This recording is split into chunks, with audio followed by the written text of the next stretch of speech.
জুলাইয়ের সম্মুখ সারির কিছু যোদ্ধা যাদেরকে আপনি যখন প্রশ্ন করবেন যে আপনি এই যে লাক্সারিয়াস গাড়িতে চড়েন সেটা কেমন, হ্যাঁ, তখন তারা বলবে যে শুভাকাঙ্ক্ষীরা দিচ্ছে, সাধারণ মানুষকে বিজ্ঞানী হওয়ার দরকার নেই। মানুষ বুঝে যে না, আঙ্গুল ফুলে কিভাবে কলা গাছ হয়েছে। ফ্যাসিস্টরা জোর গলায় কথা বলার অপচেষ্টা করতেছে শুধু এই যে নাহিদ, হাসনাত, সার্জিসদের আপনার এই যে আঙ্গুল ফুলে কলা গাছ হয়ে যাওয়ার কারণে। আমানুল্লাহ, আমরা যেটা সাম্প্রতিক সময়ে যেটা দেখছি যে যেটা আপনি বলছিলেন যে সম্মুখ সারির যারা যোদ্ধা ছিলেন, বিশেষ করে যারা সমন্বয়ক ছিলেন, তারা কিন্তু একসময় হিরো ছিল, সাধারণ মানুষের চোখে তারা হিরো ছিল। কিন্তু সাম্প্রতিক সময়ে যেটা দেখা যাচ্ছে যেটা শুধুমাত্র সাধারণ মানুষই সমালোচনা করছে না, জাতীয় সংসদেও কিন্তু আলোচনা হচ্ছে, সমালোচনা হচ্ছে। এই সমন্বয়ক, কিছু কিছু সমন্বয়ক যারা একসময় খুবই আমি বলবো যে সাধারণ জীবনযাপন করতো, তারা এখন সবাই বিলাসবহুল জীবনযাপন করছে। তো এই বিষয়টাকে আপনি কিভাবে দেখেন? দেখুন, আমরাও তো একটি দীর্ঘ ফ্যাসিবাদী শাসন কাঠামোর বিরুদ্ধে সংগ্রাম করা মানে ছাত্রনেতা বা রাজনৈতিক কর্মী।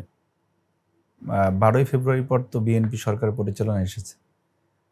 আমাদের জীবনে তো এই ধরনের কোনো বন্ধু বান্ধব আসলো না যে যারা ল্যান্ড ক্রুজার বা প্যারারো নিয়ে আমাদেরকে মানে বলবে যে বন্ধু তুমি ব্যবহার করো। আমাদের এরকম কোনো বড় ভাই আসলো না, আমাদের কোনো এরকম শুভাকাঙ্ক্ষী আসলো না। আমাদের তো একই স্টাইলের দিনাতিপাত করা লাগছে।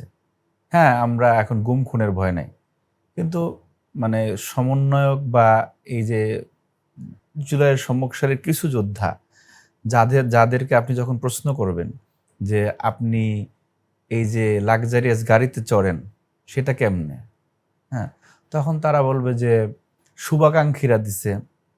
আবার ওদিকে দেখলাম যে সার্জিস বলতেছে যে সে মনিটাইজেশন চালু করছেন ফেসবুকে, হ্যাঁ, ইউটিউবে, যার কারণে টাকা আসতেছে, এই জায়গাটি থেকে সে অনেক টাকা পায়। আবার কেউ বলে যে টিউশনি করেও টাকা পায়। দেখেন, এগুলি খুবই হাস্যকর, অবান্তর এবং অযৌক্তিক উত্তর। মানুষ এগুলি বোঝে। মানুষের এগুলো বোঝার জন্য সাধারণ মানুষকে বিজ্ঞানী হওয়ার দরকার নাই। মানুষ বুঝে যে না, আঙ্গুল ফুলে কিভাবে কলা গাছ হয়েছে, কিভাবে ধরাকে সরাজ্ঞান করা যায় এবং কিভাবে সত্যকে আড়াল করে আপনার অবান্তর উত্তর দেয় ওনারা, সেটা সাধারণ মানুষ বুঝে। এই যে আমরা এত বছর আমি হলের দায়িত্ব পালন করেছি, বিশ্ববিদ্যালয়ের দায়িত্ব পালন করলাম, আমাদের এরকম কোনো শুভাকাঙ্ক্ষী তো দেখলাম না, ঠিক আছে, কেউ এসব বললো না আমাদেরকে। সুতরাং এই যে যেটি বললাম যে বিপ্লবীরা যখন নৈতিক স্খলন ঘটে তাদের, তখন আসলে পরাজিত শক্তিও কথা বলার সুযোগ পায়, এবং যেটি এখন পাচ্ছে। এখন ফ্যাসিস্টরা জোর গলায় কথা বলার অপচেষ্টা করতেছে শুধু এই যে নাহিদ, হাসনাত, সার্জিসদের আপনার এই যে আঙ্গুল ফুলে কলা গাছ হয়ে যাওয়ার কারণে। কারণ আপনি যখন দেখবেন, আপনি যতই বয়ান দেন না কেন, গলাবাজি করেন না কেন, আপনি কিন্তু নিজে কিন্তু জানেন যে আপনি কতটুকু মানে সুবিধা গ্রহণ করেছেন, আপনি কোন কোম্পানির সাথে যোগাযোগ করেছেন, কাদের কাছ থেকে সুবিধা পাবেন, আপনি কিন্তু জানেন। তখন সেই নৈতিক জোরটা আর থাকে না, যদি ন্যূনতম মনুষ্যত্ববোধ ভিতর থাকে। সুতরাং তারা সেই জায়গাটিতে ক্ষতিগ্রস্ত হয়েছে।